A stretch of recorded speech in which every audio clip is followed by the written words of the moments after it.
Shalom Ouvracha mes amis, la connexion entre la tête et la parole. Il écrit le Baal Shem Tov dans le Pezaïn, Amouda Tefila, Amashal Hu, la parabole est, parce qu'il avait parlé avant, je vais vous le lire d'ailleurs parce que c'est important, c'est sur ça qu'il parle, Pevav, Shemedaber Yershav Beremez Kol Vedibur. Lorsque quelqu'un y parle, il doit penser la voix et le dibour. Dibour, ça veut dire quoi? Le chitour, la séparation de la voix.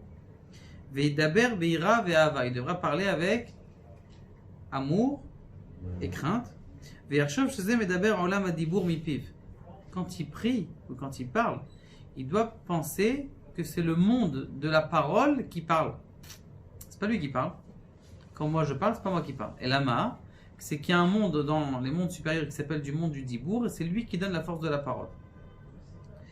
Ve'az ma'ale adiburim, et c'est ça qui fait monter la parole, que la force de la parole elle monte. Je vous donne une petite, puisque c'est la paracha de la semaine, c'est extraordinaire. Le Rav de Francfort, il devait passer par une ville, et c'était le jour de Noël. Ils ont dit si on passe en plein milieu de la ville, ils vont voir qu'on est juif, moi et le cocher, ils vont nous embêter, c'est sûr, c'est le jour de machin. Donc le cocher il a proposé au Rav, il dit écoute si tu veux on passe de l'autre côté de la ville. Il dit oui mais ça va abîmer la calèche, il y a des pierres, des machins, c'est compliqué, on n'est pas sûr d'arriver même si je fais le tour de la ville, là c'est mieux quand je passe en plein milieu de la ville, c'est droit, c'est aplani. Il me dit mais Rav vous savez très bien ça peut être quitte au double. Il lui dit non t'inquiète pas, ils vont s'occuper d'éteindre leur église. Le cocher il n'a pas très bien compris, ils vont s'occuper d'éteindre leur église, il y a déjà un incendie à l'église. Ils arrivent et ils entendent les gens crier ah il y a le feu, il y a le feu. Et toute la ville, quand là-bas c'était pas que les pompiers qui s'occupaient, c'est toute la ville qui s'occupait parce que sinon le feu il se propage rapidement et donc ils étaient en train de tous s'occuper de. Et donc ils avancent comme ça et donc le cocher il dit Nidam, il dit c'est extraordinaire, comment c'est possible comment c'est possible que vous saviez qu'il y ait le feu. Il dit non. Je savais pas qu'il y avait le feu dans l'église, mais c'est moi qui l'ai fait. Il dit, mais Rab, c'est un grand sadique. Je dis, non, je suis pas un sadique. C'est marqué dans la Lo yachel devaro, tu ne vas pas profaner tes paroles. Alors moi, je sais très bien qu'avant de faire une promesse, quand je dis quelqu'un à demain, c'est que demain, je vais le voir. Sinon, je ne vais pas lui dire à demain. Quand je lui ai promis quelque chose, je le fais. Ou je dis pas de la shonara, je fais attention à ma parole. Quelqu'un qui fait attention à sa parole, eh bien sa parole, porte ses fruits. Donc quand je dis tout simplement qu'eux ils vont s'occuper de leur église qui est en train de brûler, eh bien l'église elle a commencé à brûler, tout simplement pour qu'on puisse passer tranquillement. Ça c'était le Rav de Francfort. Comment faire attention à sa parole. Et il dit ici le Baal Shem Tov extraordinaire, V'yarshov shezeh medaber olam adibour, mipiv az ma'ale adiburim, il élève les paroles. Quand quelqu'un il doit savoir que le dibour il sort du monde d'en haut. Amashal ou Kelil la Sechel. Il dit comme ça. Maintenant, ça c'est le Pezaïn. Et là, c'est la parabole de ce qu'il dit. Amashal ou Kli Asechel. Le mashal, c'est-à-dire la parabole, quand quelqu'un il fait une parabole, c'est un ustensile de la pensée. Par exemple, je vais vous donner une notion qui est compliquée en Kabbalah.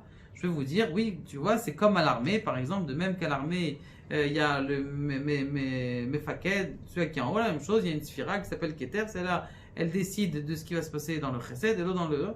Chacun ça découle. Donc je te vais donner un machal. Et ça c'est le machal, la parabole, c'est l'ustensile de la pensée. La parole, c'est l'ustensile de la pensée. Donc de même que le machal, la parabole, c'est l'ustensile de l'intellect. La même chose, la parole, c'est l'ustensile de la pensée. Lorsque quelqu'un il parle sans penser, ça n'existe pas de parler sans penser, c'est pas possible. Ici, c'est possible, quelqu'un qui fait la prière et qui connaît par cœur 10 sur 10 en lecture.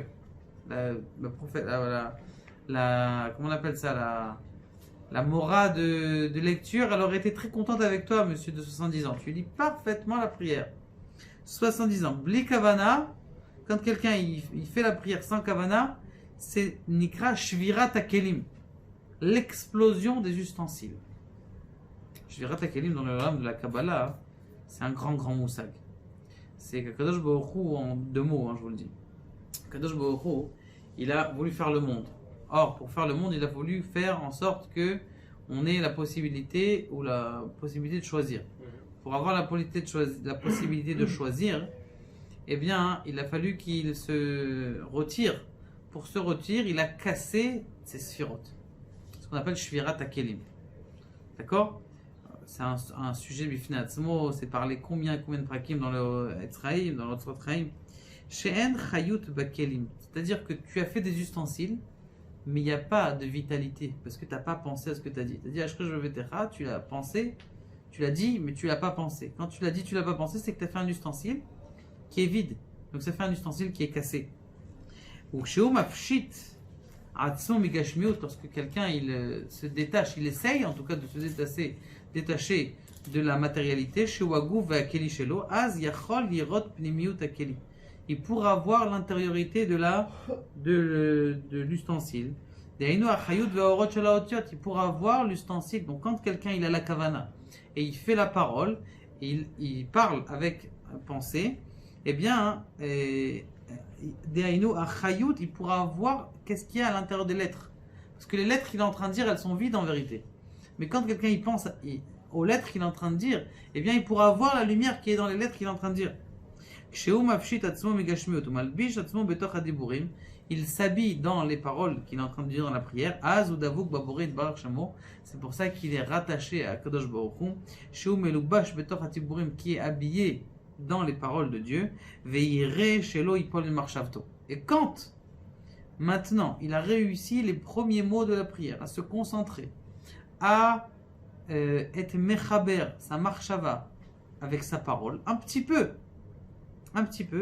eh bien, il va jamais tomber dans sa marshava, il va toujours être devant Dieu. Parce que pourquoi en vérité, on n'arrive pas à avoir de kavana? Parce que tu n'as même pas pensé encore à associer ta pensée avec ta parole. Mais si avant la tfila, tu penses à associer ta pensée avec ta parole, tout au long de la tfila, tu vas voir que tu vas tenir. Pourquoi? Parce que les lettres, c'est des kelim. Et quand tu arrives à voir dans les kelim, alors ta marshava, elle reste accrochée dans les lettres. Et du coup, tu restes accroché dans les lettres. C'est pour ça qu'on dit, il faut regarder dans le sidour. Pourquoi il faut regarder dans le sidour? Parce que justement, ta marshava, elle peut s'accrocher aux lettres. Mais il faut penser avant la prière. Parce que si tu ne penses pas avant la prière, après ta pensée, elle peut partir. Il va se renforcer pour monter plus facilement en haut. Kadosh Baruch Hu nous aide à faire ces prières là que le Baal Shem Tov nous propose.